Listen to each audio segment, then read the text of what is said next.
Welcome to another Data Science Salon deep dive in the technical track of the Data Science Salon YouTube channel. In the following presentation, Dax Paramanathan, staff data scientist at Cityblock, will talk about addressing disparities with public data on social determinants. I hope you enjoy this talk.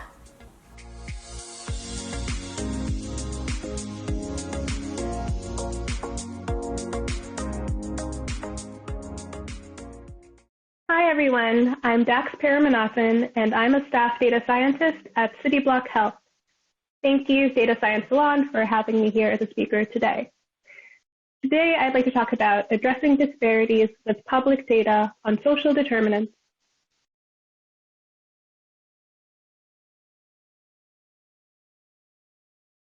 First up, I'd like to introduce myself. I'm Dax and I'm based in Brooklyn, New York. My background is in math. I actually grew up wanting to be a doctor, but I loved math so much that I ended up getting a master's in it from NYU. After graduating, I kind of landed in health tech and quickly found it was the perfect opportunity for me to combine my passion for math and for medicine. I started out in oncology tech at a company called Coda Healthcare, and then I moved on to Cityblock in 2018, when we were actually first starting out our operations in our very first market in Crown Heights, Brooklyn. I was Cityblock's first data hire, so I've really touched everything data related during my time there. I worked on building out our business intelligence platform, on collaborating with our engineering and product teams on designing Commons, our care management platform. I worked on designing and implementing quasi-experimental research and evaluation methodologies, and I've also worked on building out machine learning algorithms to support our multidisciplinary care team. More on that last point, I use machine learning to support our frontline care team members in delivering our unique brand of care. By that I mean tech-enabled, personalized, high-touch care that holistically addresses the medical, behavioral, and social needs of our members. We work with members who need it the most, so low-income members on Medicaid or duals with both Medicaid and Medicare, who often have complex medical and social needs. At Cityblock, we aim to radically transform the health of marginalized communities. Our focus on community and on improving health block by block really stresses the importance in understanding and working to improve the social factors at play in our neighborhoods. We believe that social factors underlie major health problems that we see in these neighborhoods, and that if we address the root causes of social needs, we can actually impact and improve health outcomes. By social needs, I'm referring to what's known in the industry as social determinants of health, or SDOH. Next, on to a quick agenda.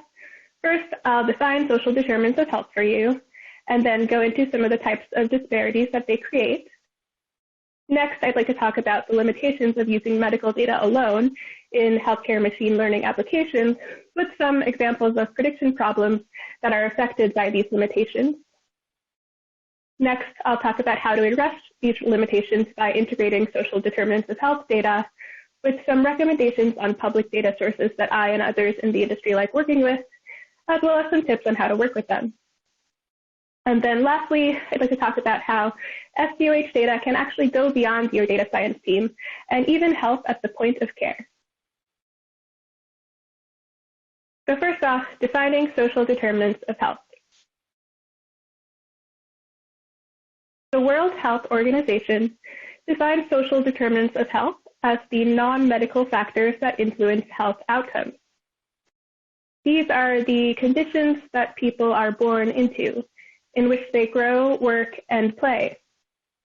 These also include the wider set of systems and forces that influence our daily lives. Some researchers actually estimate that the impact of social determinants on health is about 60% of a person's health and well-being, so quite substantial. Here is a visual from the Kaiser Family Foundation that illustrates the different social determinants: economics, environment, education, food, social context, and healthcare access. All of these factors influence health outcomes in individuals and in communities. If you work in health tech, take a moment to think about if and how these factors are captured in your data. For a given member, can you estimate their household income? Do you know if they have access to public transportation in their neighborhood, or how pollution might affect their air quality? What is their education level? Is their neighborhood a food desert with limited healthy food options? Might they be affected by racism and discrimination? How is access to and quality of care in their neighborhood? Chances are you can't answer many of these questions, especially not with a single data source. Now let's talk about how social determinants create disparities. Social determinants contribute to disparities in health and in health care. Health disparities include gaps in illness burden and acuity and in mortality experienced by one group relative to another. An example of a health disparity is one we've seen all too much in the COVID-19 pandemic, that lower income neighborhoods, for example in New York City, experience higher rates of infection and of mortality.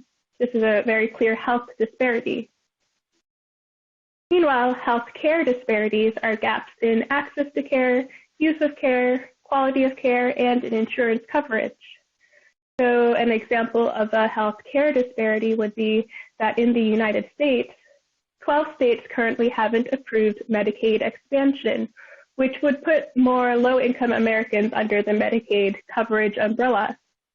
So in those states, some lower-income Americans are left without affordable health coverage. Now on to the limitations of using medical data alone in machine learning in healthcare. These health and healthcare disparities I just described aren't often observable in medical data alone. Medical data, by which I mean insurance claims data and electronic health record data, provides an incomplete picture of a person's health. Using medical data alone as a data scientist to build models that predict and impact member care and utilization is omitting critical pieces of confounding information. By doing this, you are missing the full picture, the socioeconomic and environmental attributes that impact health as much as, if not more so, than the clinical attributes.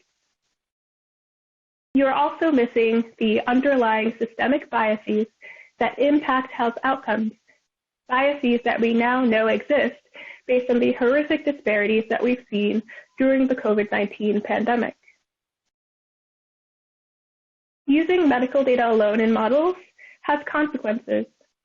It can lead you to misleading conclusions, or even worse, it can perpetuate existing biases in your predictions and recommendations. Now, as data scientists in healthcare, we have a responsibility to do no harm and to ensure that our work does not negatively impact marginalized communities and members. Integrating social determinants data is just a first step in that responsibility. To illustrate my point on the limitations of medical data, I'd like to go over a few examples of prediction problems where underlying social factors that are missed in medical data can influence your outcomes. First off, a very common prediction problem in healthcare, predicting ED utilization or emergency department utilization. So especially in urban communities like the ones that Cityblock serves, housing insecurity and homelessness is a driving factor behind utilization. At Cityblock, we've seen members presenting in the ED with non-specific medical symptoms like chest pains, shortness of breath, nausea, fatigue. And it turns out these are members who are desperate for a safe haven for the night, especially in these cold winter months. Studies have shown that homeless patients are more likely to use the ED and have repeated ED visits than their stably housed counterparts. Next, another prediction problem, predicting engagement with a healthcare provider. The burden of social factors like lower income and education, the experience of racism, and more may lead members to distrust the healthcare system, and with good reason. These are systems that have historically marginalized and diminished their concerns. This may lead them to engage less with the healthcare system, relying less on primary and preventive care to stabilize their health, and sometimes even experiencing spikes in cost and utilization during times of acute emergencies that may have been prevented with a more trustworthy, compassionate system. A loss prediction problem example is one that's very timely, predicting COVID-19 mortality.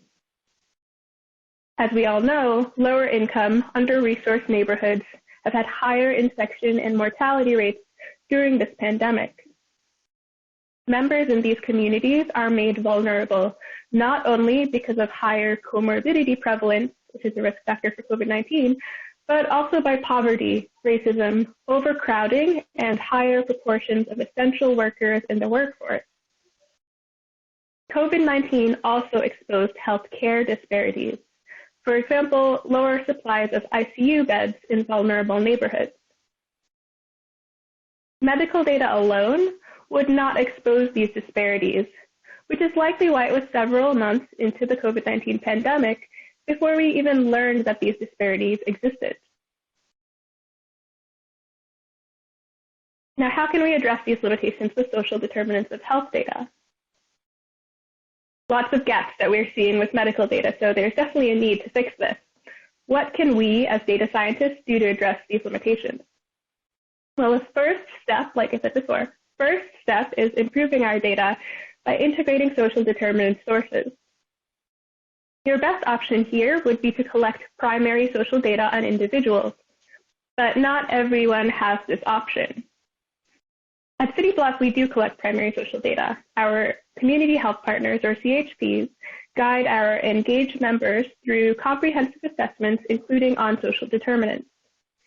But even so, we still need supplemental data for member populations who we haven't yet engaged with. Lucky for us, and for you, there is free and public data sources on SDOH that can help you and your company fill that gap. These data sources are not at the individual level, but they are a decent proxy with some limitations. As we know, neighborhood dynamics can impact individual health, hence wanting to use these proxies.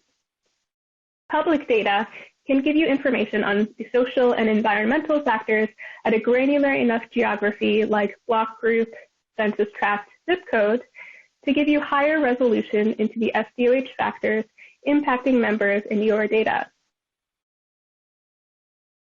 This comes with a word of caution to be mindful of the ecological fallacy, which cautions against making inference about individuals based on aggregate group statistics. The idea here is that group-level relationships can mask individual-level relationships, sometimes resulting in findings in the opposite direction of what you would get with individual data. So in the case of social determinants data and machine learning, public data is a proxy to use if individual data is unavailable to you. If you do use it, you should still choose geography levels appropriately for your task, so pick the right granularity for your task. And you should also gut check SDOH-related findings in your models by comparing them to literature, consulting with subject matter experts, and more. A third option for SDOH data that I won't go into detail on is purchasing individual-level behavioral data through third-party vendors. Now let's move on to some public data sources. First off is the American Community Survey.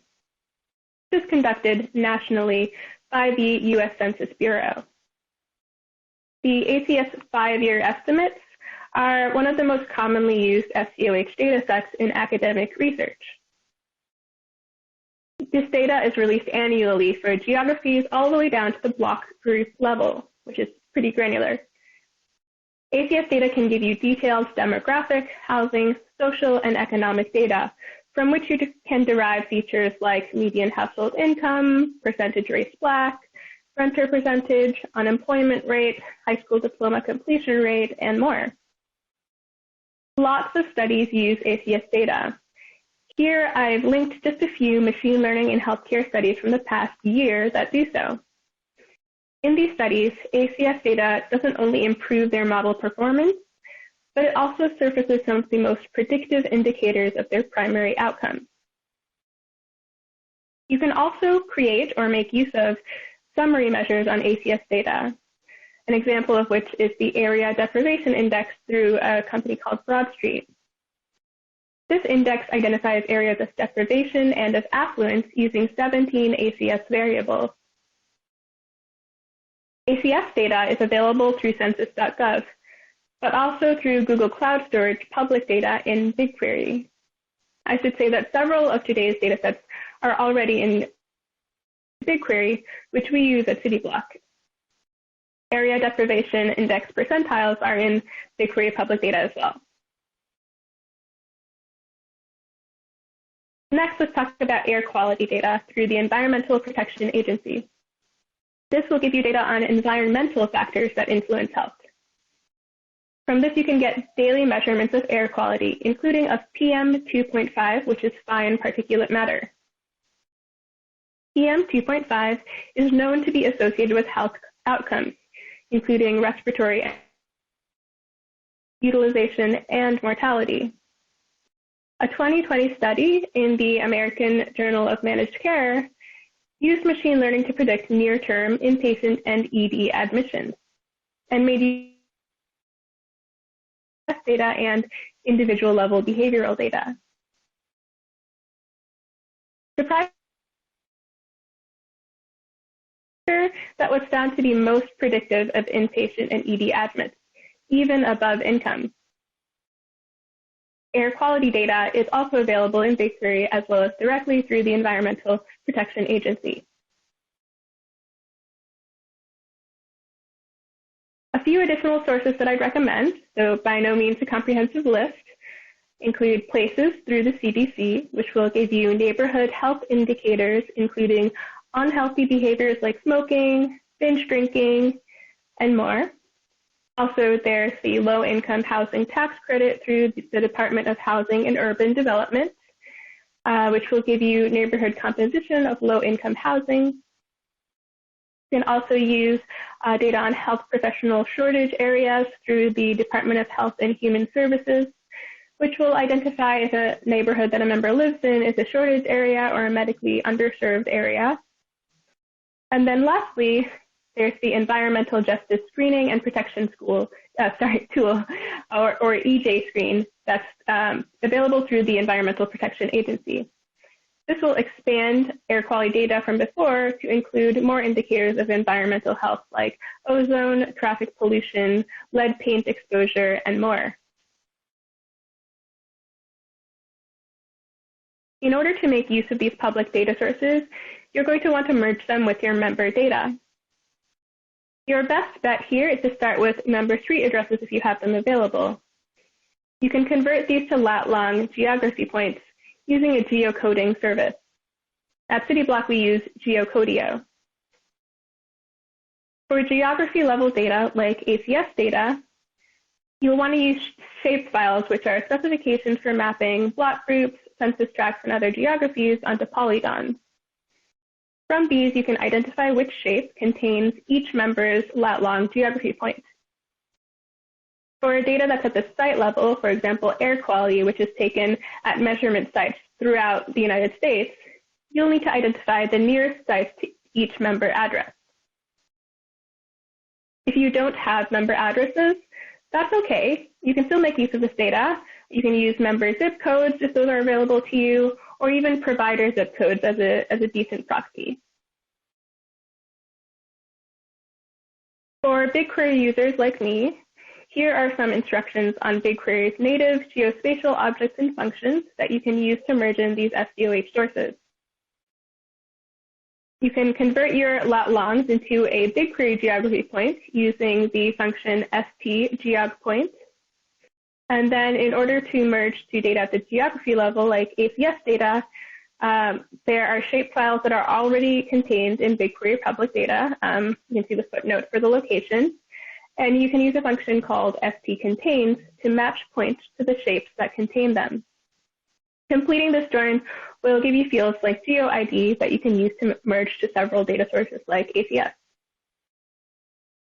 In order to merge to nearest location, for example, with the air quality data, you'll want to also encode the locations from that data into geography points, and then you can use a function called stdistance to compute distances between those locations and the member locations. You'll want to identify pairs with the shortest distance, and you can use an approach like the one I've linked here from Stack Overflow. Now let's talk about going beyond with social determinants of health data. I've set you up with tips on how to integrate these data sources and why. Well, not only will these sources improve your models or help drive more equitable recommendations, but they can also have impact beyond your data science function. At Cityblock, SDOH data, even public data, gives critical information at the point of care to help our providers care for our members. One of our community health partners shared some ways in which this data helps her. It facilitates conversations with members and helps these CHPs anticipate their needs. As I mentioned before, marginalized members have struggled with trusting the healthcare system. As such, not all members are forthcoming with sharing the social factors that they grapple with in their daily lives. Having this information as a baseline can help guide initial conversations and prompt members to open up further about their experiences. Also, our CHPs can use this data to anticipate needs.